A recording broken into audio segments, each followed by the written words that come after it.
নমস্কার, জয় শ্রীকৃষ্ণ। আজকে দুপুরে ভাতের সাথে ছিল পাট শাক দিয়ে ডাল, এঁচোড় কালিয়া আর উচ্ছে ভাজা। তো এঁচোড় কালিয়া বানানোর জন্য আমি প্রথমে একটা পেঁয়াজকে পেস্ট করে নিয়েছিলাম, টমেটো পেস্ট করে নিয়েছিলাম, আদা রসুন কাঁচা লঙ্কারও পেস্ট করে নিয়েছিলাম।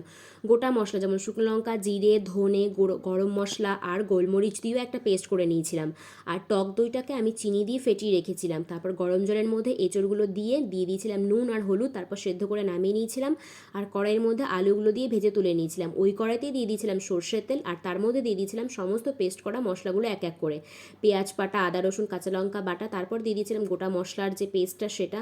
তারপর ভালো করে নাড়াচাড়া করে দিয়ে দিয়েছিলাম নুন, হলুদ, কাশ্মীরি রেড চিলি পাউডার, আর তারপর অ্যাড করে দিয়েছিলাম টমেটো পেস্ট আর টক দই। এগুলোকে ভালো করে একসাথে মিশিয়ে তারপর দিয়ে দিয়েছিলাম ভেজে রাখা আলুগুলো আর সেদ্ধ করা এঁচড়গুলো। তারপর দিয়ে দিয়েছিলাম কিছুটা চিনি। তারপর কিছুটা জল অ্যাড করে গ্রেভিটা ঘন হয়ে গেলে নামিয়ে নিয়েছিলাম এঁচড় কালিয়া। তো ভিডিও ভালো লাগলে অবশ্যই লাইক করে দিও। দেখা হচ্ছে পরের ভিডিওতে। রাধে রাধে।